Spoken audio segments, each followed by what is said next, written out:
હે guys, welcome back to my channel unbox Zindagi. I hope કે 2-3 દિવસથી હું વિડીયો નહોતી મૂકી શકી તો તમને જરાય કંટાળો નહીં આવ્યો મારા વિડીયો જોયા વગર. સો હવે આજે મારે એક તો ગરમી એટલી બધી અને ભર બપોરે જ મારે એક બહારનો ઓર્ડર હતો, એના માટે મારે જવાનું હતું.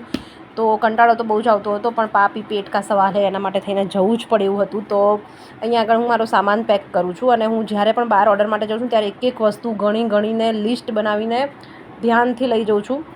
કારણ કે બહુ જ ઘણી વખત કેવું થઈ જાય છે કે જ્યારે આપણે વર્ક ચાલુ કરીએ ને ત્યારે કંઈક ના કંઈક વસ્તુ ભૂલી ગયા હોઈએ, એટલે એ બાબતની મને બહુ જ તકલીફ પડી જાય છે જ્યારે હું, અને મારે દર વખતે એવું થાય છે જ્યારે પણ હું કંઈક આવી રીતના બહારનો મારો ઓર્ડર હોય ને તો હું કંઈક ના કંઈક વસ્તુ ભૂલી જ નહીં જાઉં.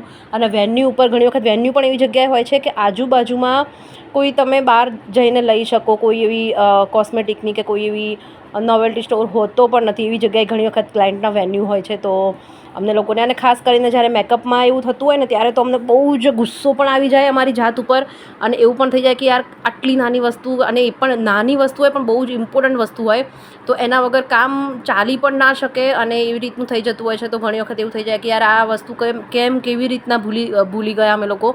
અને મારે તો બહુ જ એવું થાય છે, બહુ જ, એટલે દરેક વખતે મારે એવું થાય કે કંઈક ના કંઈક વસ્તુ હું ભૂલીને જ આવી હોઉં. તો ભર બપોરે મારે 2 વાગે જવાનું હતું અને હું ભર બપોરે તડકામાં 2 વાગે હું ગઈ. તો અહીંયા હું એકદમ બધું જ લિસ્ટ બનાવીને પ્રોપર મેં બેગ મારી તૈયાર કરી લીધી.